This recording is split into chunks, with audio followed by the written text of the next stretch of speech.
Hello everyone, it's Amy and welcome back for week 187 of Build Your Stash and Craft. Today we are going to make background stencils, and this is another one that I saw Chris Wilson do, and I thought, what a great idea. I make stencils all the time. I use different things, like this to stencil through and that type of thing, but you got to go, you got to go get it and cut your piece off, and then what are you going to do with it and that type of thing. And she just had the best idea. Something that makes it really easy. When you're ready to use it, you go, you grab it. It's easy to put away, and not hard to do at all. So what we're going to do is I just have two pieces of cardboard that are the same size, and I'm going to put them good cardboard side to cardboard side when I cut them, because that's the side I'm going to glue. If you want to glue this side so that you have the really nice cardboard on the outside of your stencil, then you need to sand your cardboard, because this will not stick real well with glue, and because you're going to be putting paint and that type of stuff on it, maybe sprays or whatever, you want to make sure that you have a good solid gluing on there. So in order to just be lazy, I'm going to glue the good side. I'm going to glue the cardboard side because I know that's going to stick much better than the shiny side, and I don't want to sand it. So, and to me, tools are tools, so it doesn't really bother me what they look like. They don't have to be the nice, pretty, and the thing is, we're going to wind up getting paint and stuff all over it anyway, so it really doesn't make that much of a difference. Alrighty, so what I did is I just eyeballed it, and so I just put the two pieces together so that the squares wind up being in the same place.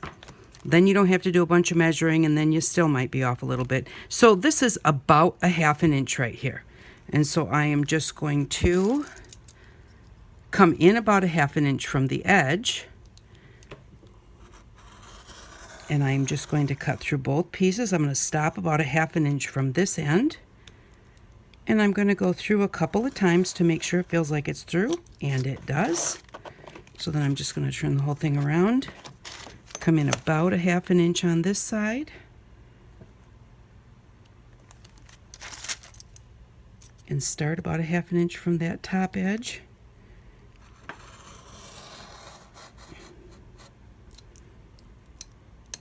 And do that a couple of times. I just have to do the sides. And if I haven't started at the same place here, I just line it up about a 1/2 inch from this edge, and then I can always just go in and add, just cut the last little bit if I haven't cut that far. Just kind of start about a 1/2 inch from the top, go down to about a 1/2 inch from the bottom. That one still didn't feel like I was all the way through. There we go. Now it does. And then come over here to our last side, and we will have our frame built. And so that's what we're doing here, is we're building a frame to put our stencil in so that it's a little easier to store. And, instead of having to constantly go and find something to use as a stencil, you've got it all there, it's all together, and you can just grab it up and use it. That's what I really liked about the idea, was that I wasn't having to hunt around for, what did I do with my, netting? What did I do with my, rug, this stuff? The stuff that's supposed to stop rugs from slipping. It's like, I don't have to worry about it. If I do this, stick it in a file folder, and then I just know that I can grab that file folder, and there are all of my background stencils. And they're nice and big. You can make them any size that you want to. But hers looked like they were about this size, or maybe even a touch bigger, and I liked that idea, that it was a nice big one, so it would pretty much cover a lot on a page. And now I've cut these out of there. Now I could take these and come in a 1/2 inch and make one this size. So, you can even make more with those. Excuse me. So this is what we have. Now we know we're going to glue our good side to our good side, and we are going to, this is my biggest one, I want to do this fishnet in here. And look, this little guy is so cute, and those flowers too. And last week with the lays, they had this same little things on there, and I saved them because I think they're really cute. You know, they'll be nice to use on some kind of a card or something, or just a fun little tag that, you know, you just want it to be happy. So here's this net. Ooh. Okay, so this is what we got. I was kind of afraid of this, and I tried to peek at it, open it up and kind of peek at it, but I couldn't tell. All right, so here is this one. I was hoping that the netting itself was much smaller, because that is really huge. So what I'm going to do is, first off, let's see here. First, I'm just going to cut this. Let's just kind of put it back together a little bit. And just give it a shake. There. So it's kind of back together. And then what I'm going to do is I'm just going to cut it so that I'm not having to deal with this whole great big length of net. I'm going to go maybe right about here. That's much longer than I'm going to need, but a whole lot shorter than doing the whole thing. Then we've got the rest of that net to use for something else. Okay, so now I'm going to open it up. Well, maybe that maybe that was not the smartest thing to do. Let's see here. Okay, that's the net. I thought the whole thing fell apart when I cut it. All right. So that's what our net looks like. So I think what I'm going to do is I'm going to lay it down like that, and then I'm going to take another piece and kind of offset it on here so that those spaces are smaller. But the first thing I'm going to do, I've learned that it's easiest to put your glue on your bottom piece, then take whatever it is you're going to make your stencil out of to the cardboard, instead of trying to lay the other piece down and then put the cardboard on top, because then you've got the glue all over the place. And you do need to put glue on both sides because you want it to be nice and solid. So you want it to catch whatever it is you're gluing down, and you also then want it to catch the other side of the frame. So let's just see what we can do with this. Not quite what I was hoping for, but then again, everything doesn't always work out the way that you think it's going to. So I'm going to just kind of spread it out and lay it down there. The one thing is, you do want it to be kind of tight so that as you're stenciling through it, it doesn't move. So we've got that there like that. And I'm just going to kind of cut off this other end of it over here so that I'm not moving that as I'm trying to open this one up. And I'll just open this one up. It's kind of got little tails on it, so if I pick up those tails, it's kind of letting it fall the way it's supposed to, I think. There we go. And then I'm going to take this and just kind of look and say, right about there.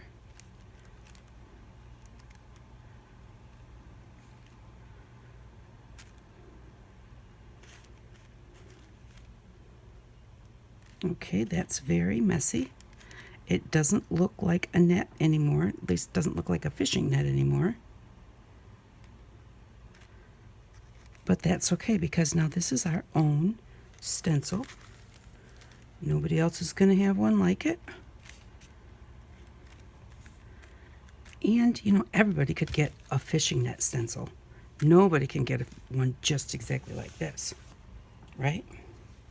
Okay, so I'm going to again put the glue on the good side of the cardboard so that I know it's going to stick.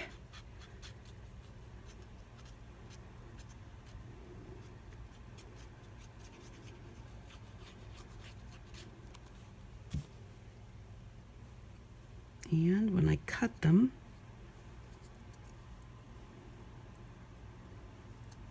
I'm just trying to see because they're not exact. I believe that that's the way it's going to fit. There we go. So now we have a very messy bit of a stencil. And we're going to kind of cut the outside off to just get it out of our way. I'm not going to get right up to the edge because this is not dry yet. So I don't want to be moving that all around. But I do want to get off some of this excess so that I can stick this in a heavy book and let it get good and dry before we test it as a stencil. When you're doing tools especially, Papa says anything you glue, you should leave it sit under a heavy book overnight. But whenever you are doing something that's like a tool like this, you really do want to make sure that you let it get good and dry before you use it so that it doesn't kind of come apart and you have to start all over again. Okay, now we do have loose pieces here, and the decision would be, do I kind of glue them down? And I think maybe, because I'm just going to put just a little bit of glue wherever something is going over top of something else, where one of the, okay, now this is parchment paper, so I should be able to lift it off the parchment paper, and then I'll put it on another piece of parchment paper before I put it under a heavy book. But this way, when you're stenciling, it's not going to be moving all over. Otherwise, as you're pouncing your paint on there, or whatever it is that you're putting on, unless you're using sprays, it's not going to sit still. And it will move, and then you won't necessarily get a good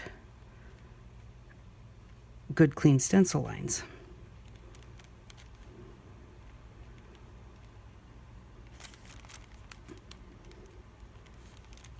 And so this one we're definitely going to want to let it sit a good amount of time so that all those little areas get good and dry. I'm going to pull this a little bit tight and pull this one here a little bit tight, like that, and just kind of go through, adjust it till it looks kind of like you think you would like it to look.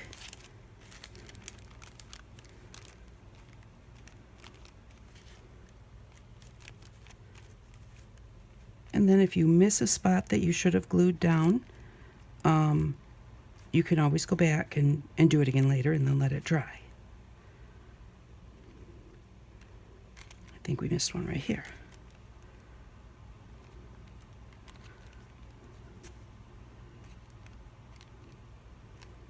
Okay, so that is what that stencil is going to look like, except we'll clean up the edges after it's dry. And so we've got that one. Now that one's got lots of big spaces on it. I may or may not like this one because I definitely was not planning on having those great big areas. I can always go in and do another one and lay the strings where I want them. You could just use regular string that you have and just line it up on there or crisscross it however you want to do it. But then now these are going to curl up a little bit because they're real wet with the glue and they're very thin. So I need to get this on another piece of parchment and put it under a book so that it can dry. And then I have one more frame here, and I have the little netting that we bought. I have no idea how this one's going to turn out either, but we're going to find out. So I think this is tied together with this string right here. I'm going to clip that and see. Yep, that's how it was tied together. See, now we have a really pretty piece of green ribbon to use too.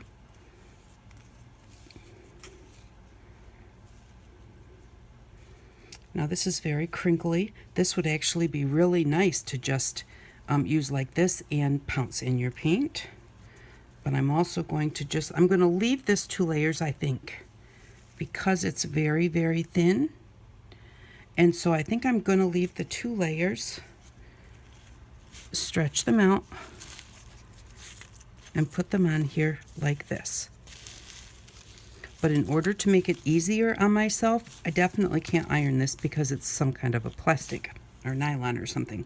So what I'm going to do is I'm going to go put this underneath of a heavy book, stretch it out, put a heavy book on it, and let it sit so that it can get nice and flat. And then I am going to glue it on there just like that. And I have also done one out of our rug fabric. And I did one out of an onion bag. And I did one out of this kind of mesh that we have. So, and those are already over sitting and drying. So I'm going to put these, let them dry overnight, and then I will be back for you in just a second, and we'll see how they work. Okay, I am back, and I kind of stretched this out and put it in a book, and it still did not get as flat as I would want it. So I made a frame, and I decided what I'm going to do is I'm going to just put the frame inside of here and have it be on the outside. Now, my thought was to put it this way, and it's quite loose because, you know, I could have made it bigger, but then all of a sudden I thought, well, I don't want it loose. Why don't I put it this way? And it will make it a little bit tighter. So, but just because my frame was long that way and this is long this way, that's how I was thinking I should do it. But really, this way it will wind up being tighter, which is what we're looking for. So I'm just going to get this on here, and I want to get it kind of straight in here so that when I cut it, because I want to cut the edges off, it doesn't come apart or whatever. So just kind of get that in there like that. And that is how I'm going to use that one. Now, if I would have been more patient, left it in the book longer, and it was also a little bit hard to get in the book. Okay, see, now I should not have really cut that off because it's now just moving back the other way. So we're just going to slide it in a little bit further.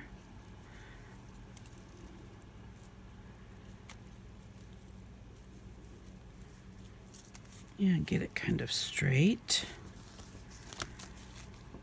like that. And then I'm going to leave that over there, and I'll cut it off a ways out here so that it doesn't slide off. And there we go. So that is how we're going to use that one. Now I can, ooh, you know what we could do? Let me grab a stapler.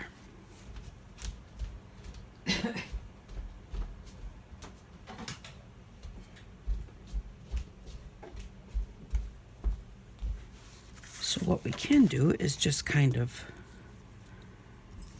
put that on there and staple it in quite a few places.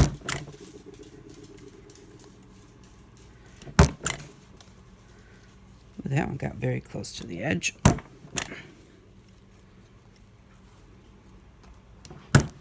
And of course you could do it a little, you know, more carefully, like pulling it so that it's a little bit tighter. But because I'm kind of just going to hurry here, it will not be the best version, but it will give you an idea.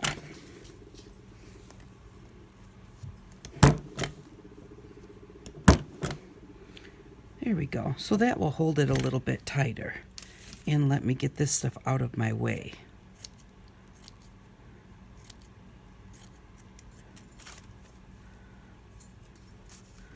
Put one more staple right in here. Put, 'em. 'Cause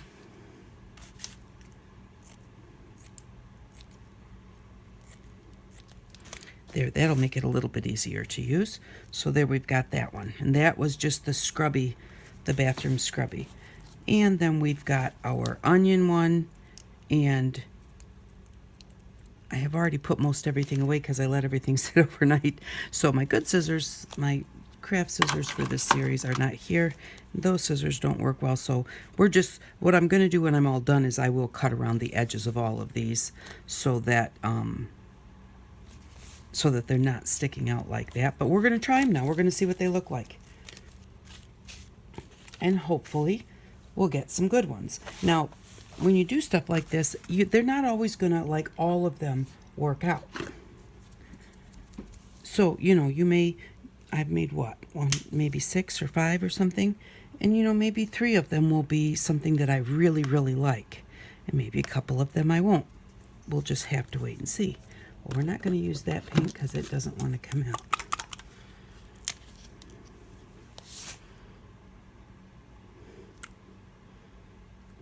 Alrighty, so we'll just use that one.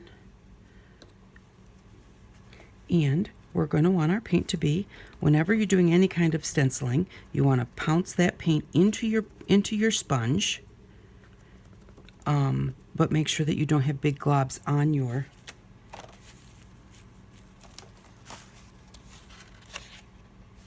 sponge so that you don't get it all underneath.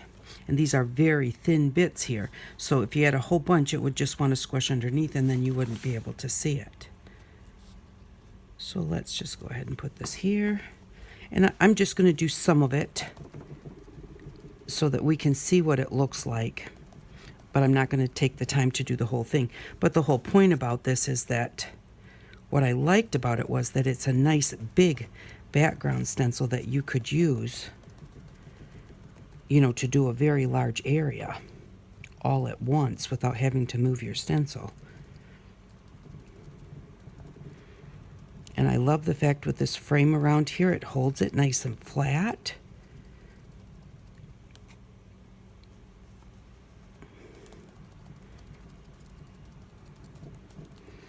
We'll just come like right here to this halfway point. All right, so here's the reveal. Let's see what it looks like. Ooh, well, there's one that I love. That is great. I really like that. I like that a lot. So that one works very well. Now what I do is I set them aside. If they get so bad that they can't stencil anymore, you can always make a new one. But I'm not a big one on washing my stencils. Stencils are hard to wash, and that's just me. I'm very lazy. You should wash your stencils. But I tend to not. And especially if you've got something that, you know, like with this, with the cardboard and the glue on it,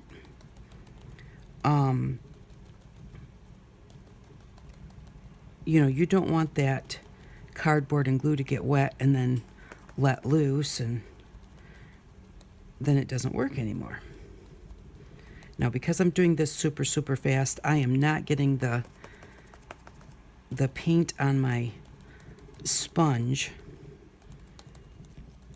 as you know, you want to kind of work that paint into your sponge so that you don't have these big dark spots. But we're just doing this super quickly, so. Ooh, now if I had worked my sponge well to get the paint into my sponge, we wouldn't have all of these yucky spots. But that one looks really great too. So there's 2. Like them both. Let's see what's next. Next we'll do our rug fabric.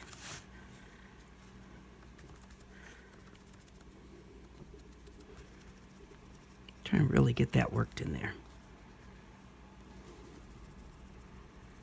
And now what I can do is I can take this paper. I still didn't do a good job of getting that worked in. I can take this paper and put it in a file folder with all of these stencils. And then I will be able to look at them and see what they look like. And I'll write underneath each one of these what they are, so that I know what they are if I ever need to remake them, or so that when I say, oh, I like that one, which one was it? Oh, that one was the rug fabric. whatever they call this, non-stick rug stuff. Okay, so let's see what that one looks like. And again, without the big blobs of paint, that looks really nice. I like that. So far, I'm liking them all. Okay, now we'll see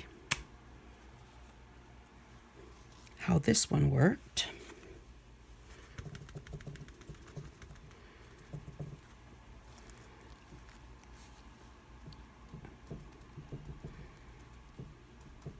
It is moving around a little bit, so I need to make sure that I just go straight up and down.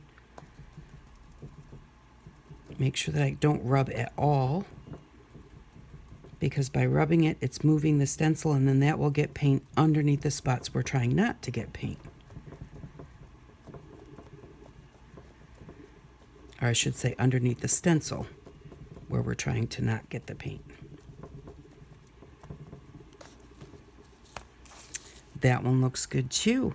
And because it's kind of messy, because it did move a little bit, it gives it just a little bit of movement actually right in the project.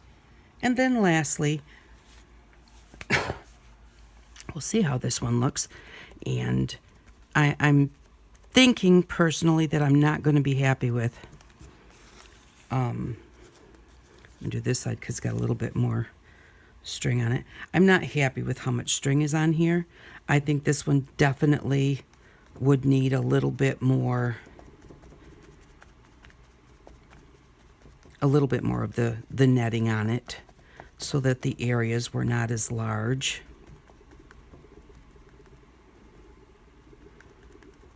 But we'll see. Maybe we will like it. Or maybe I will like it and you won't. Or maybe you will like it and I won't. That's the whole thing about art, is that you will never find something that you have made that everyone falls in love with. It's all about taste, color, just there can be any number of reasons why someone does not like what you've done, even though you love it. Or something that you've made and you think, I do not like the way this turned out, and other people look at it and go, oh, I just love that, and they really mean it. Because they do. There's something about it that just catches their eye or touches their heart, and so don't worry about it if you make something and not everybody says that it's the coolest thing in the world. Alrighty, are we ready? And actually, that's not bad. Now, a little bit of a bigger sponge might have been, a little easier on that one, but it's not bad. Now these are all for backgrounds, and they would all make really nice backgrounds. You could buy a pad of paper that this is what it looked like. Maybe a few colors mixed together, and spend a lot of money on it. Or you can make your own. You could do one whole page with each of the different patterns, and then just leave them in your book. And when you go to need a piece of paper, you can look through your book and say, oh, I like that piece of pattern paper. I like that piece of pattern paper, because that's exactly what it is. When you buy them at the store, it's just something that somebody painted up. Why shouldn't it be you? So I really love these. Thank you very much, Chris, for the inspiration. And I just think that these are wonderful. Especially something like this. I'm not going to be able to get this to stay in the same spot as I'm trying to stencil on it without having this frame around it. I'd never get this to lay flat at all without having the frame around it. So, and now I have them all ready to go. I can just grab and go.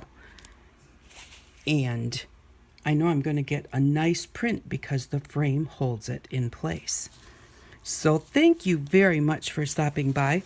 For next week, what we are going to need is eggshells. So throughout the week, as you make some eggs, just save your shells.